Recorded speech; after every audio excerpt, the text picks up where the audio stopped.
Hello everyone, welcome to Talk with Christie. For a couple of weeks from now, we'll be treating topics on marriage and we'll continue to expose us to certain truths that could help couples position or reposition their marriage for excellence. We will say that many marriages ended in divorce and many other challenges, not because the parties involved in such marriages never loved themselves, not even that they were bad persons, nor was it because that they had the intention of hurting one another when they began the marriage.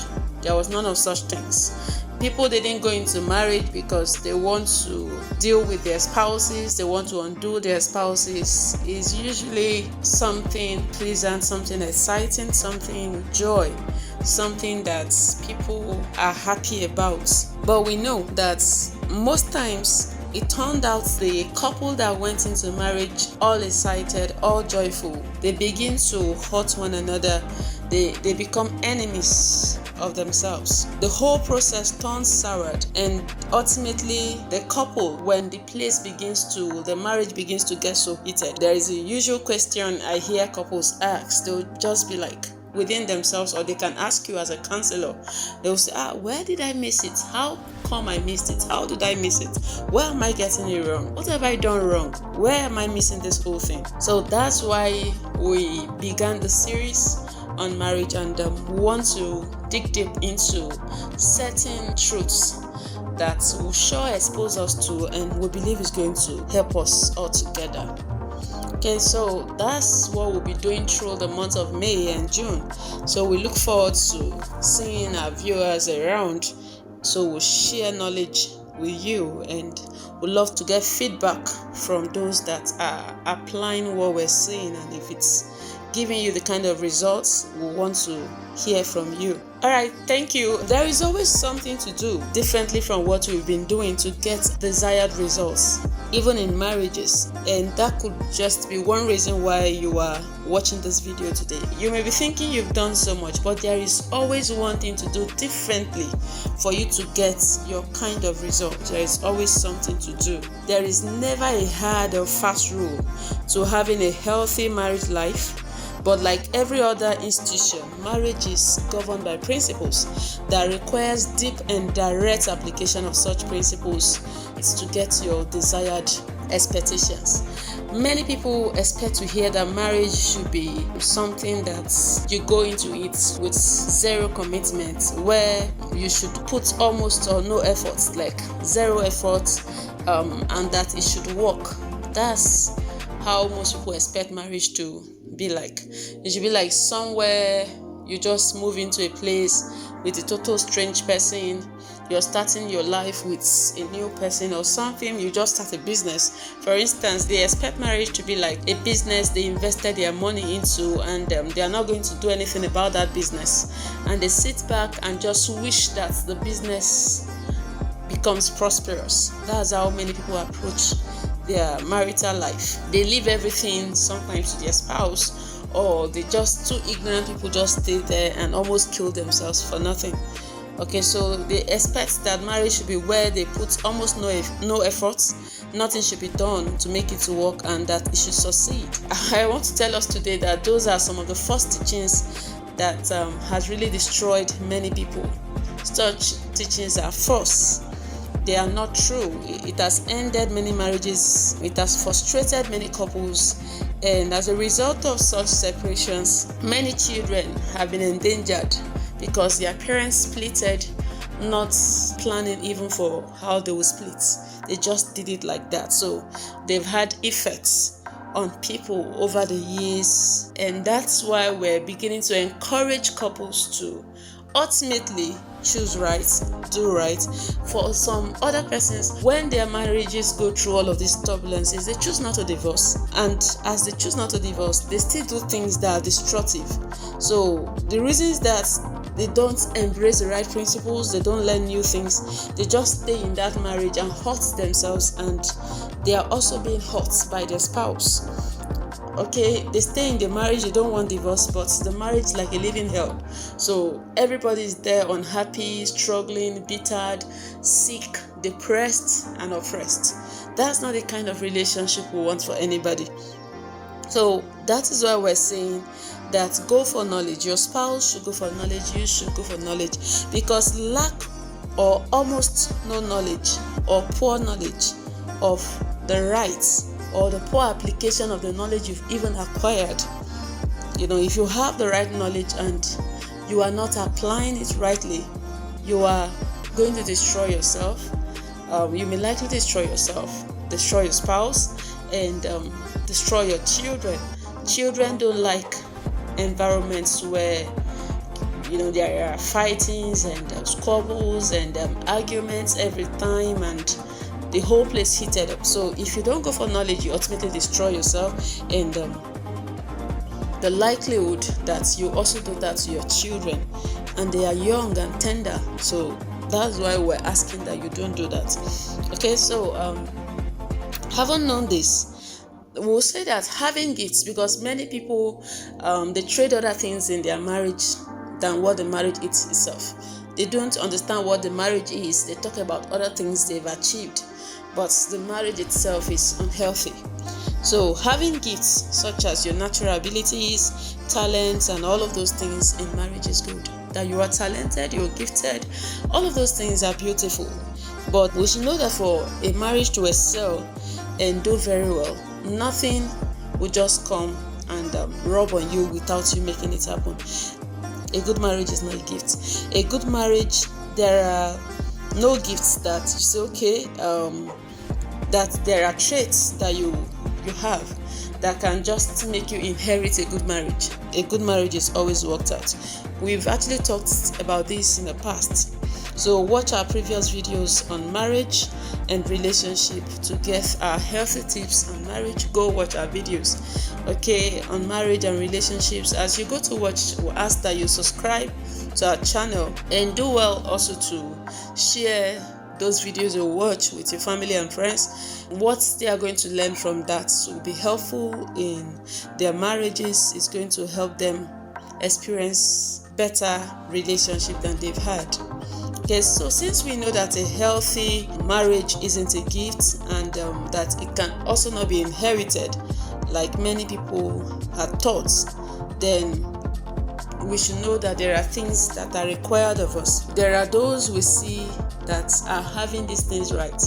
Even within, we could see people that are having marriage rights, they are doing it right, they are commanding results. Many people will tell you, this person, that's how it's marriage is not in a good marriage is not inherited. So there are those that have results, there are those that are commanding healthy results, they are doing so well. Normally I would ask that when you are exposed to people that have knowledge of how to go about these things and excel, it is always good that you seek for knowledge and resources from such provable sources, where you have people, authorities, and people with experience that are helpful to you.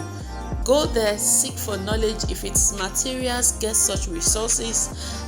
Try to reach them for the knowledge, and because such sources are provable, like there are things that you can apply yourself to it, follow what they've done and you have results. So go for them, study, ask questions on how such things work.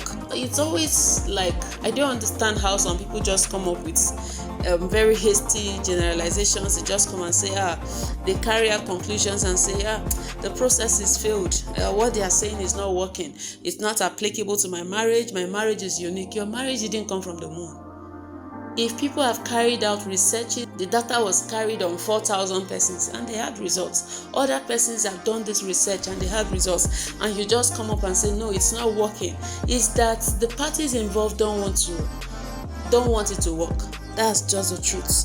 So try to get these processes, apply yourself to them, then prayerfully yield your heart to it. Make it work out. You get resources. I pray you have the kind of spouse that would also want to give his or her heart to it, because I know that many couples are frustrated not because they want to, but because the person they are married to is the type that does not want to listen, does not want to hear anything new.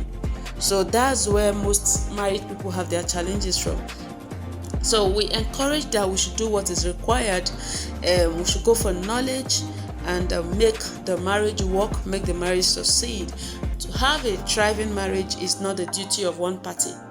Like many people used to think. They think that my husband needs this marriage more than me, he should go for knowledge. My wife needs this marriage more than me. No, it's not something that is for one party. The success of your marriage is not for your husband or it's not for your wife. It's for both parties. It's for both male and female. You are going to get involved. It's not a gender thing.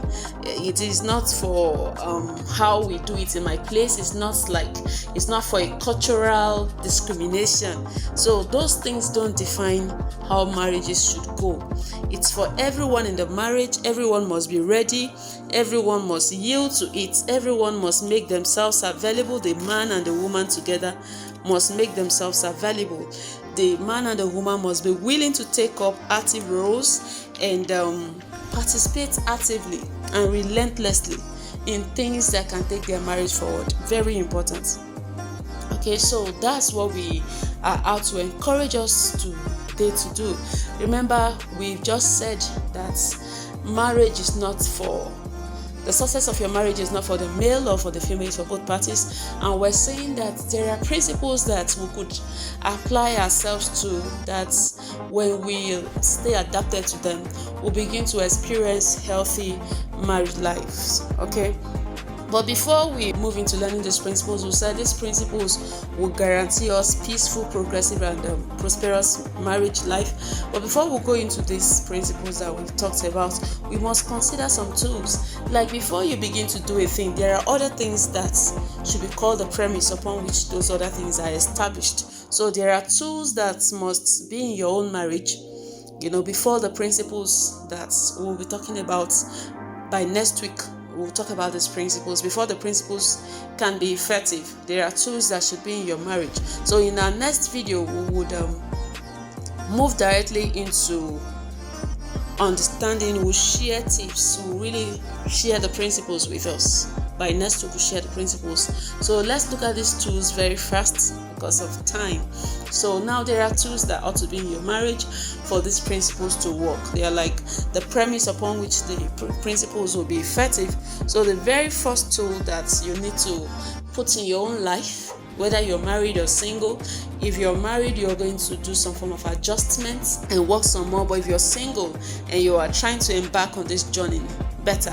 But if you're married, you are just going to pay some prices and you still get it right. So the very first principle is the principle of self-discovery. Self-discovery should be embarked upon before bringing someone else to join yourself. It should be embarked upon.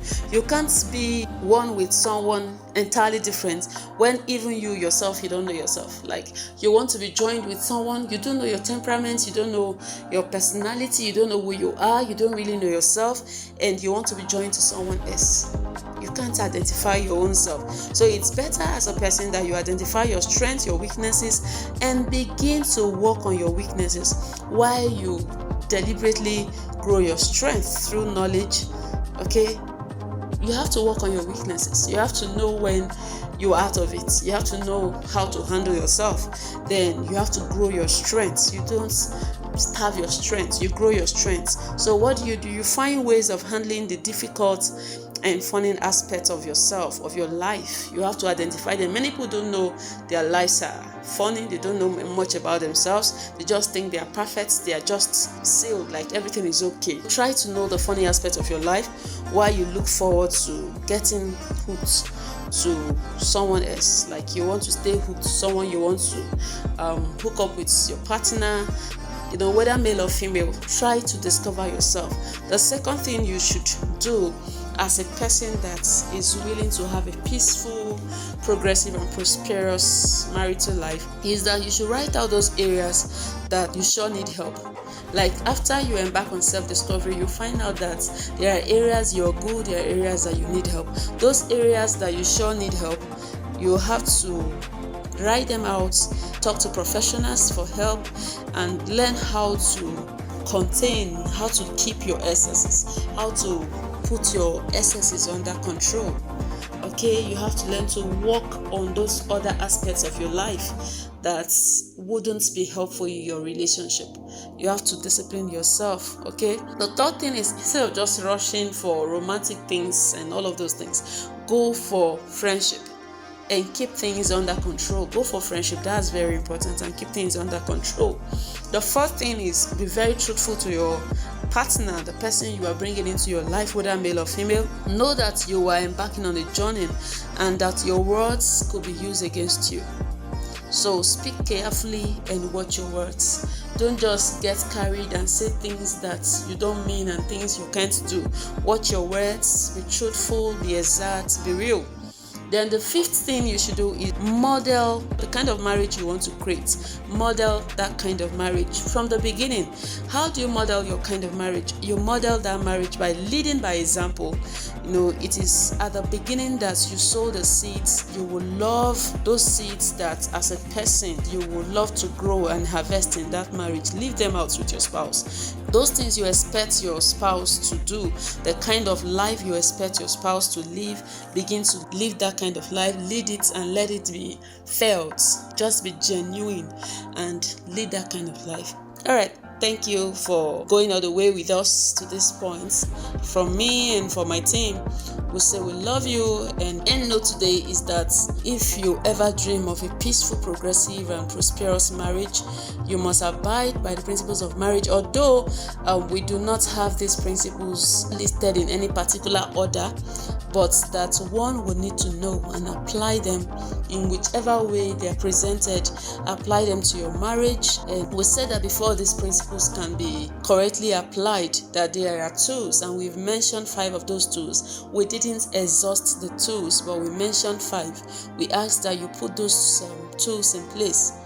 Okay, even though you are married, don't think that it is late or that it won't work for you. Rather, look for ways of adopting those tools and adapt your life to it and see how well your marriage will turn out to be. Just begin to do things like the Bible will say, if any man be in Christ is a new creature, all things are passed away.